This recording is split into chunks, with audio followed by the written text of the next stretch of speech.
करते हैं अपना 21 क्वेश्चन से। पिछली वीडियो में मैंने 20 तक क्वेश्चन आपके डिस्कस किए थे, तो आई होप आपको वीडियो अच्छी लगी होगी। तो इस वीडियो में मैं 21 से क्वेश्चन स्टार्ट करता हूँ, जो आपके लिए बहुत ही ज़्यादा इंपॉर्टेंट होने वाले हैं गाइज। ठीक है, वीडियो को बहुत ध्यान से देखिए, और वीडियो को चाहे आप 2 बार देख सकते हैं, क्योंकि ये प्रीवियस पेपर है। प्रीवियस पेपर अगर हम 1-2 बार कर लेंगे तो हमारा टाइम बर्बाद नहीं होगा, हमारे कुछ फ़ायदा ही मिलेगा प्रीवियस ईयर पेपर से। सारा जो खेल है प्रीवियस ईयर पेपर का ही खेल है। अगर आप प्रीवियस पेपर रट कर जाएंगे, तो प्रीवियस पेपर के अकॉर्डिंग तैयारी करके जाएंगे, तो आप जरूर पास हो जाएंगे गाइज। Thank you. तो चलिए शुरू करते हैं। 21 question.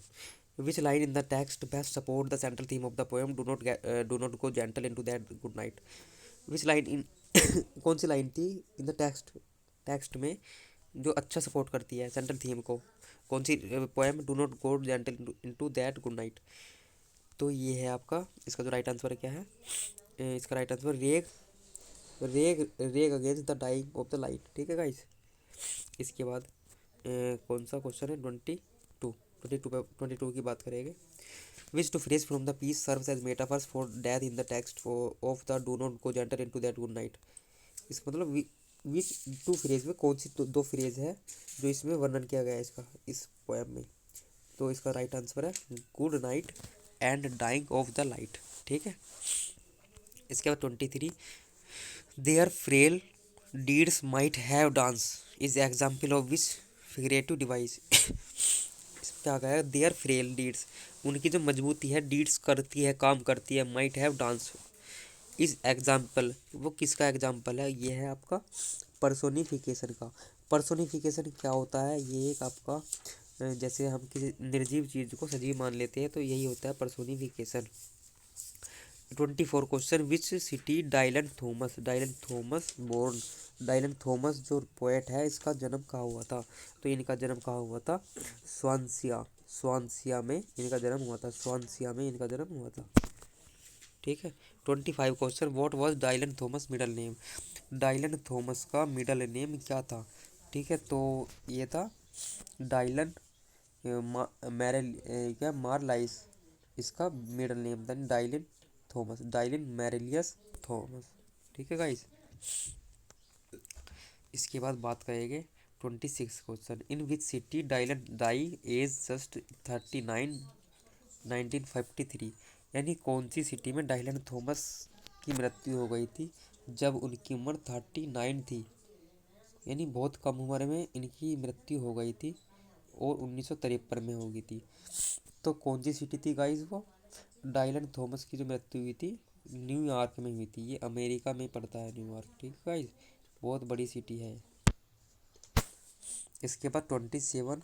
Vote word would fit the rhyme scheme of the poem do not go gentle into that good night. कौन सा वर्ड है फिट करता है राइमिंग स्कीम को? राइमिंग स्कीम क्या होती है? जैसे ए बी बी सी सी, इस टाइप की राइमिंग स्कीम होती है। इसे जो फिट करता है वो क्या करता है? ग्रे। जो ग्रे है, ये इसे राइमिंग स्कीम को फिट करता है। 28। How does the speaker characterise old age in the poem do not go gentle into that good night. जो कैसे स्पीकर कैरेक्टराइज करता है ओल्ड एज को इस पोएम में? तो ये है आपके एलिट्रेशन। एलिट्रेशन से, आप एलिट्रेशन जानते होंगे, जैसे अलंकार सुना है आपने? अलंकार में एक एलिट्रेशन होता है गाइस। ठीक है, जिसमें ध्वनि, एक जैसी ध्वनि चलती रहती है। 29 क्वेश्चन। रेग रेग अगेंस्ट द, इसकी जो पंक्तियाँ है छुटी हुई है बीच में लास्ट में, तो rage rage rage against the dying of the light. क्या है? Rage against the dying of the light. ठीक है गाइस। अब 30 क्वेश्चन की डिस्कस करेंगे।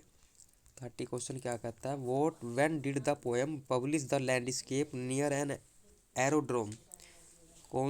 कब जो पोएम पब्लिश हुई थी the landscape near an aerodrome, तो कब पब्लिश हुई थी ये? तो ये हुई थी आपकी 1933 में। 33 में ये पब्लिश हुई थी। इसके बाद 31 क्वेश्चन।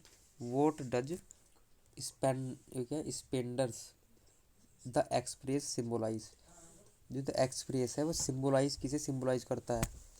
हर्बर्ट स्पेंडर कि जो एक्सप्रेस वर्ड आया है ये किसके बारे में बताता है, तो ये बताता है आपका एक्सप्रेस ट्रेन है, ये एक्सप्रेस ट्रेन के बारे में डिस्कस करता है। 32 when was Stephen Spender Stephen Spender born Stephen Spender का जन्म कब हुआ था, तो ये हुआ था 28 फरवरी 1909 को हुआ था, 28 फरवरी 1909 को हुआ था। ठीक है guys. 33 how old was Stephen Spender at death, कितने उम्र में स्टीफन एंडर का स्पेंडर की मृत्यु हो गई थी, तो ये 84 की उम्र में इनका स्वर्गवास हो गया था गाइस। ठीक है। और स्टेप बाय स्टेप आपको याद करना है चीज़ें, इनके जन्म मृत्यु जरूर याद करनी है। ठीक है।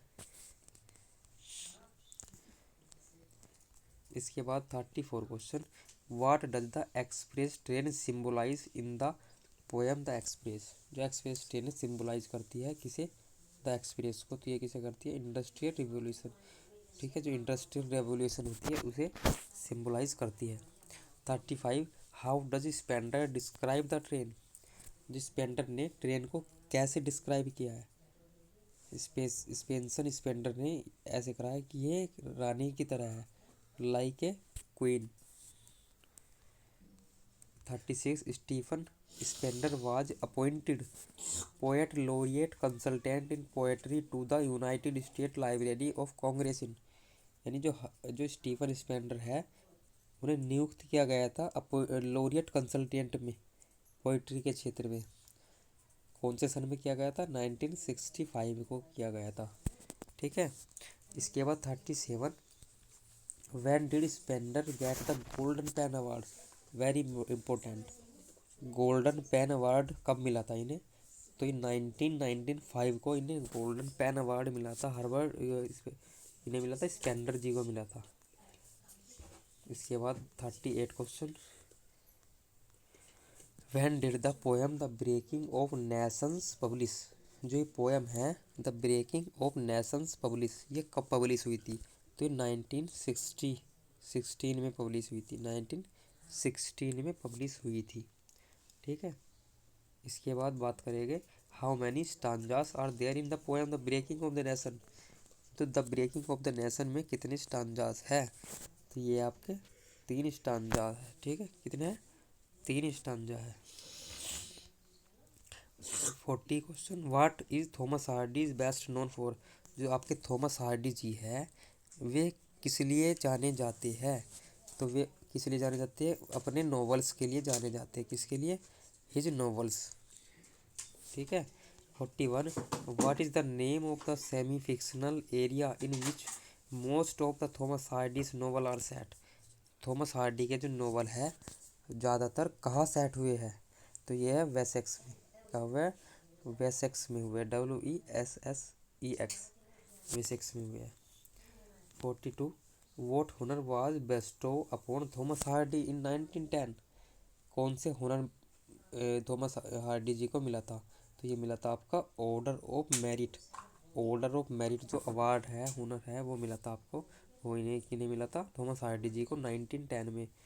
43 में हम डिस्कस करेंगे what year Thomas Hardy born, Thomas Hardy ji का जन्म कब हुआ था, जन्म मृत्यु तो आपको रट के जानी है, थॉमस हार्डी जी का जन्म हुआ था 1840 में इनका जन्म हुआ था। ठीक है। इसके बाद 44 what is the title of Thomas Hardy's first publish novel, इनके जो टाइटल था थॉमस हार्डी का जो पहला नॉवल पब्लिश हुआ था उनका टाइटल क्या था, तो उनका टाइटल था डेस्परेट रेमेडीज, क्या था, desperate remedies. 45 how many stanzas are there in the poem after a journey, after a journey में कितने स्टांजास थे है, तो ये आपके 4 स्टांजास है, कितने हैं, 4 आपके स्टांजास है। ठीक है। इसके बाद 46 what is the meaning of the phrase breaking of nation, breaking of nation का जो मीनिंग है वो क्या था, ये फ्रेज है ब्रेकिंग ऑफ नेशन, तो इनका मीनिंग क्या है, द नेशंस एट वार, जो नेशंस एट वार है लड़ाई के समय जो नेशंस होते हैं राष्ट्र होते हैं। 47 की बात करेंगे what is the name of the Thomas Hardy's home Dorchester home in Dorchester, इनका नाम क्या था थॉमस हार्डी का, तो ये था मैक्स गेट, क्या था, मैक्स गेट था। इसके बाद 48, what is the name of the EPIC poem and Hardy wrote about the war with Napoleon. What is the name, name क्या था उनकी इपिक पोएम का, हार्डी ने जो लिखी थी अबाउट वार, युद्ध के क्षेत्र में, युद्ध के बारे में, विद नेपोलियन के साथ जो लिखी थी इपिक पोएम, उसका नाम था द डायनेस्टस, क्या डायनेस्टस, the Dynasts. 49, is which country Hardy was born, कौन सी कंट्री में हार्डी जी का जन्म हुआ था। तो ये हुआ था आपके डोरसेट में हुआ था, कहाँ हुआ था, डोरसेट में। इसके बाद 50 question, when did Hardy get Nobel prize. ये क्रीमी क्वेश्चन है गाइस, ये जो मैंने आपको मोटा मोटा बताया।